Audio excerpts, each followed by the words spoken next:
The Big 25 has been one of the weirdest football seasons I've ever seen. And to end the year, we're ending it with the top 25 players of top 2025. Last year, we did this kind of ranking around Christmas, and to be honest, I don't know what I was doing. Those rankings were horrible, and they are no longer on YouTube. Let's hope I do better this year with our end of the year rankings. And yeah, spoiler alert, this is such a weird list because there is no Patrick Mahomes, no Lamar Jackson, no Joe Burrow, no Justin Jefferson, and no Josh Allen. But there is 9. Just kidding. But we love JJ McCarthy. Anyways, on with the video. Getting the list started at number 25, we have Detroit Lions' Jahmyr Gibbs. Big drop off this year. And it pains me to put him at 25 because I know how much talent this guy has. But he was a part of a very disappointing Detroit Lions team that somehow missed the playoffs. Despite that, his numbers are still pretty solid. He has over 1,000 yards, 13 touchdowns, good enough for third in the NFL. And as always, he's doing this while splitting carries with David Montgomery. Jahmyr Gibbs is such a weapon, even in this down season for the Detroit Lions, and any team would love to have a guy like this on their team. Definitely still top 25. Number 24, let's give the big men some love, and yes, that is Quinnen Williams of the Dallas Cowboys. What a season it has been for Quinnen Williams. He started off on the poverty New York Jets. They weren't winning any games. He still put up great numbers, gets traded to the Dallas Cowboys, and puts up even better numbers. Easily one of the best D linemen in the game right now. Just a pure disruptor on the inside.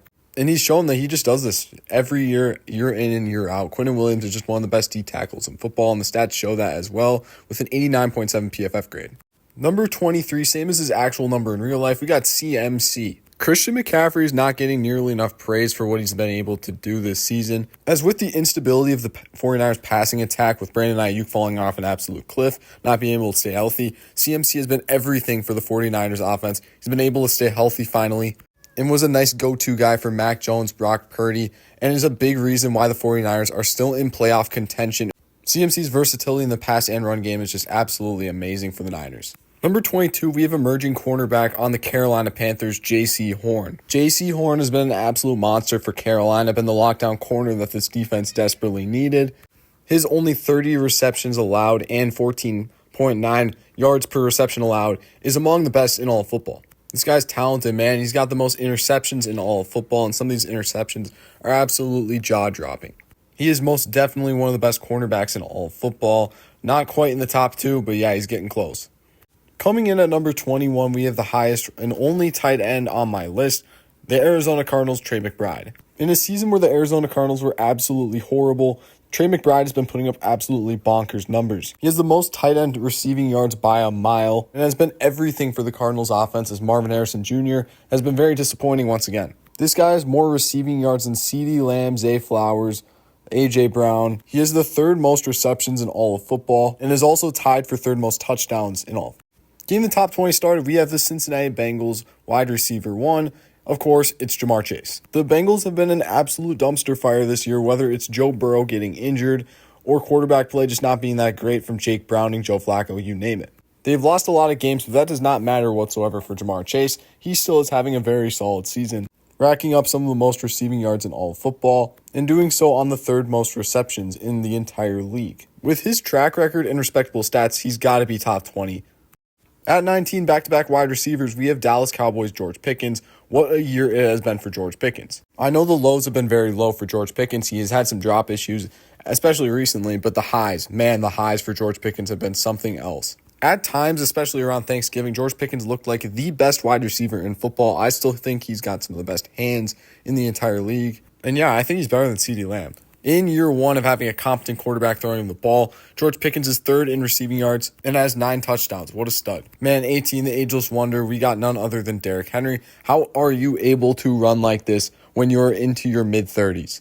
By some miracle, even in his advanced age, Derrick Henry is still putting up typical Derrick Henry numbers. And when you're doing so in 2025, you're going to get in the top 25 players.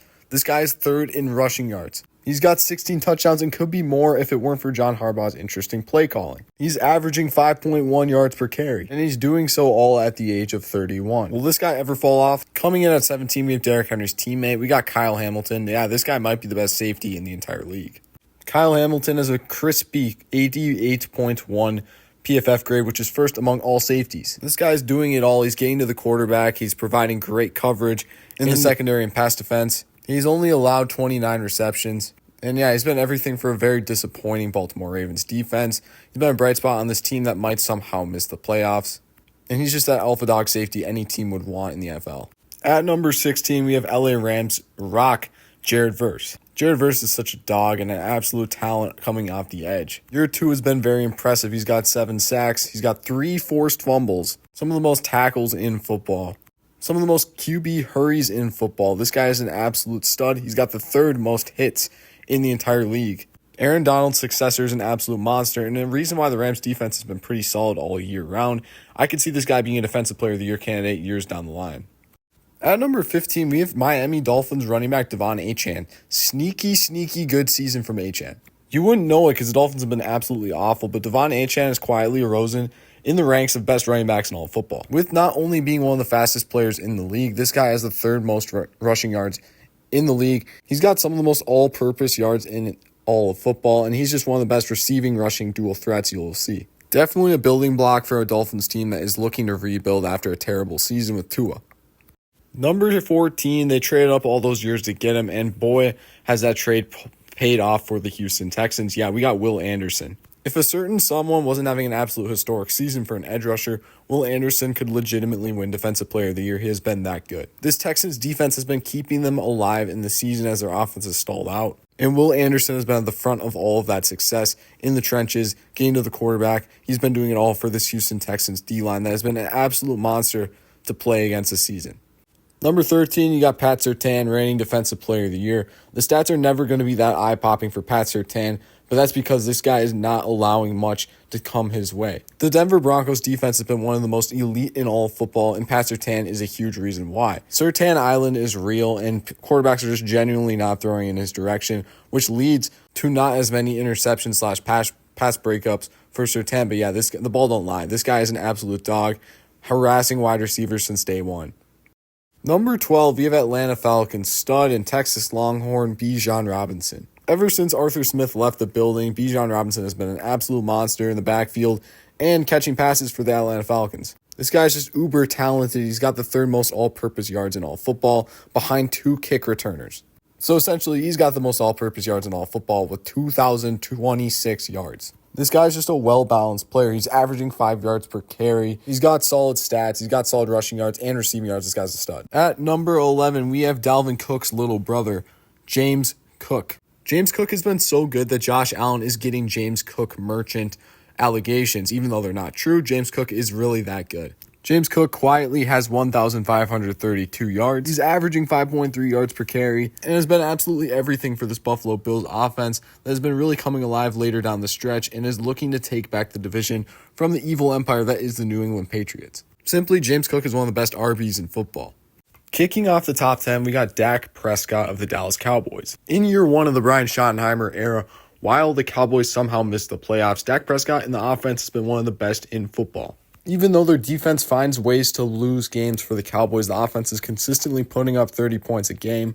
And simply, this has been one of Dak's best career years. He has looked in control of the Cowboys offense with George Pickens and CeeDee Lamb. The difference in Dak performances under Brian Schottenheimer is really amazing to watch. I'm sure the Cowboys will be pretty good next year. At like week 6 or 7, this guy would have been potentially the MVP frontrunner, but he has since cooled off, and that is Jonathan Taylor at number 9. Yeah, I still think he is the best running back in football. Well, he has started to slow down since his unbelievable hot streak. I will never forget, Jonathan Taylor, what you did to my fantasy team. Absolute dog. He carried this Colts offense with Daniel Jones. The highs for Jonathan Taylor simply were too high to put him anywhere other than number 9.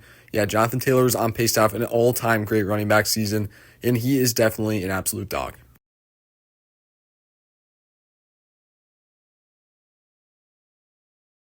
At number 7, we unfortunately have Micah Parsons. I would have ranked him higher, honestly, if it wasn't for that unfortunate ACL tear. Micah Parsons was having an absolute dominant season in 2025, and the sheer impact he made on the Packers team was absolutely insane. He took this team from being a very good team, a good playoff team, to instantly probably the best team in the NFC. Even in his abbreviated season, he had 19 tackles, 14 sacks, and 2 forced fumbles. Micah Parsons is a generational talent. Hope he gets well soon.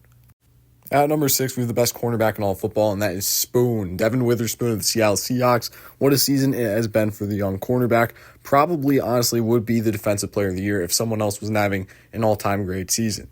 This guy's kind of got the Pat Surtain effect as well. People aren't throwing in his direction because they know that this guy is absolutely nuts. He's got the highest PFF grade out of any cornerback in football this year. He's just not allowing much coming his way and been the rock for what is being dubbed as potentially the Legion of Boom 2.0.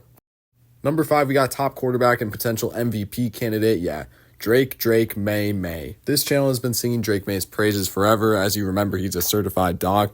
But yeah, Drake May is absolutely balling this season and doing that with lackluster cast of characters to throw the ball to. When you're able to throw the ball with Matt Collins and Kayshon Boutte as your top targets and an old Stephon Diggs, yeah, you're truly a special talent, and Drake May has broken out this year and turned out to be one of the best quarterbacks in football. He's a dual threat talent that is just amazing.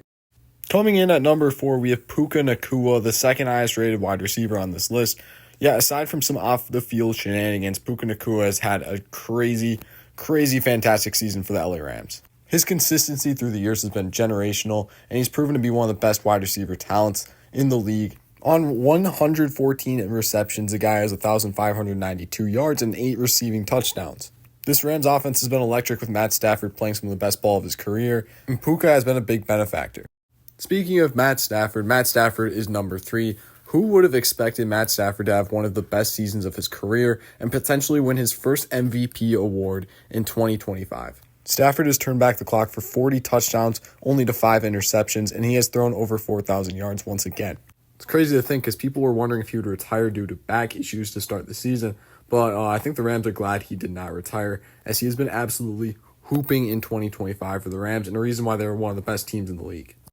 Number 2, it's got to be JSN. What a season it has been for JSN. Breakout season without Tyler Lockett and DK Metcalf, no problem for the Seahawks. Even though the Seahawks are one of the most run-heavy teams in all of football, when they bomb the ball down the field to Jackson Smith and Jigba, Sam Darnold can always count on this guy. This guy's an absolute weapon with the deep ball. 1,709 yards on only 113 receptions. Says it all. He has 10 touchdowns. Jackson Smith and Jigba is just so dangerous and has emerged this year as one of the best wide receiver talents in the league. And yeah, that means the number 1 player in all of football in 2025, it's going to be Myles Garrett. Yeah, so I don't know if you guys know, but Myles Garrett is so close to breaking the single-season sack record. Myles Garrett has been absolutely nasty this year, and been just he's going to win Defensive Player of the Year, and it's not really that close. If this guy was on any other team than the Cleveland Browns, this guy would be must-watch television, but unfortunately, he's on a terrible team and still putting up absolutely insane numbers. Yeah, he's the most talented player in the league.